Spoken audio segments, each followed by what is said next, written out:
ഇവിടെ നാം ചർച്ച ചെയ്യുന്നത് ചന്ദ്രഗ്രഹണം, ലൂനാർ എക്ലിപ്സ് എപ്രകാരമാണ് മീനൻ രാശിക്കാർക്ക് അശുഭഫലങ്ങളെ പ്രദാനം ചെയ്യുന്ന വിഷയമാണ്. ഇവിടെ വളരെയധികം ശ്രദ്ധിക്കേണ്ട ഒരു വിഷയമാണ്. ചന്ദ്രഗ്രഹണം ബാധിക്കുന്നത് സാമാന്യമായി ധനു, മകരം, കുംഭം, മീനം രാശിക്കാർക്കാണ്. അതിൽ കൂടുതൽ ബാധിക്കുക യഥാർത്ഥത്തിൽ കുംഭം, മീനം രാശിക്കാർക്കാണ്. അവിടെ നാം ശ്രദ്ധിക്കണം. എന്താണ് മീനൻ രാശി?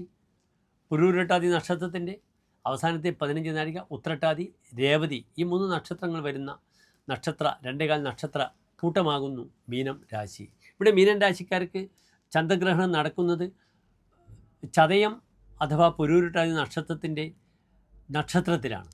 സെപ്റ്റംബർ 7-ാം തീയതി രാത്രി 11 മണി മുതൽ 8-ാം തീയതി പുലർച്ചെ 1:22 വരെയുള്ള സമയത്താണ് ചന്ദ്രഗ്രഹണം നടക്കുന്നത്. ഇത് രക്തചന്ദ്രഗ്രഹണമാണ്. നഗ്ന നേത്രങ്ങൾ കണ്ട പ്രിയപ്പെട്ട പ്രേക്ഷകർക്ക് ഇത് കാണാം.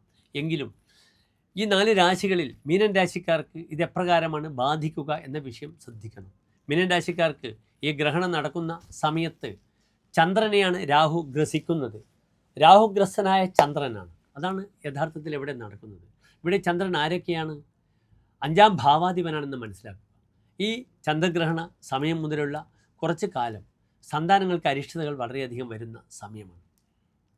ചന്ദ്രൻ രാഹുവോട് ഗ്രസിക്കുമ്പോൾ മീനൻ രാശിക്കാർക്ക് ചന്ദ്രൻ ആരാണ്? 5-ാം ഭാവാധിപനാണ്. പഠനം വളരെയധികം ബുദ്ധിമുട്ട്. അപ്രകാരം തന്നെ സന്താനങ്ങൾക്ക് അരിഷ്ടത വരും. തൻ്റെ ബുദ്ധി നേർക്ക് നിൽക്കില്ല. മാനസികമായ അസ്വസ്ഥതകൾ ധാരാളം അഭിമുഖീകരിക്കേണ്ടി വരുന്ന അവസ്ഥ വരും. അപ്രകാരം ചന്ദ്രൻ മനസ്സിൻ്റെ കാരകനാണ്. ദുർബലമായ മനസ്സിന് അസ്വസ്ഥത വളരെയധികം വരും. തൻ്റെ പ്രതിഭ, ബുദ്ധി അതിനെ ഉണർത്തുവാനാകാതെ പലപ്പോഴും താൻ ഒരു വല്ലാത്തൊരു പസിൽഡ്, ഡിസ്റ്റർബ്ഡായ അവസ്ഥയെ പ്രാപിക്കേണ്ടി വരും. മറ്റൊരു പ്രധാനപ്പെട്ട വിഷയം, ചന്ദ്രൻ മാതൃകാരകനാണ്. അമ്മ ദ മേക്കർ ഓഫ് മദറാണ്. അതിനാൽ രാഹുഗ്രസ്തനാകുന്ന ചന്ദ്രൻ അമ്മയ്ക്ക് രോഗാദി അരിഷ്ടതകൾ വരും. ദാമ്പത്യത്തിന് വളരെയധികം അരിഷ്ടതകൾ ഉണ്ടാക്കാം. തനിക്ക് ആഗ്രഹിച്ച കാര്യങ്ങൾ നേടാതെ താൻ ബുദ്ധിമുട്ടും. ഭാര്യയോട് സ്വസ്ഥത വരില്ല. അസ്വസ്ഥമായൊരു അന്തരീക്ഷം ദാമ്പത്യത്തിൽ നയിക്കപ്പെടും. അതിനാൽ വളരെയധികം ശ്രദ്ധിക്കുക. ഇവിടെ രോഗിയായ അമ്മയുണ്ടെങ്കിൽ അമ്മയുടെ പേരിൽ നിർബന്ധമായും മൃത്യുഞ്ജയ ഹോമമോ മൃത്യുഞ്ജയ പുഷ്പാഞ്ജലി കഴിപ്പിക്കുക. സെപ്റ്റംബർ 7-ാം തീയതി തന്നെ, അല്ലെങ്കിൽ 8-ാം തീയതി കാലത്ത്. കൂടുതൽ നന്നാവുക 7-ാം തീയതി തന്നെയാണ്.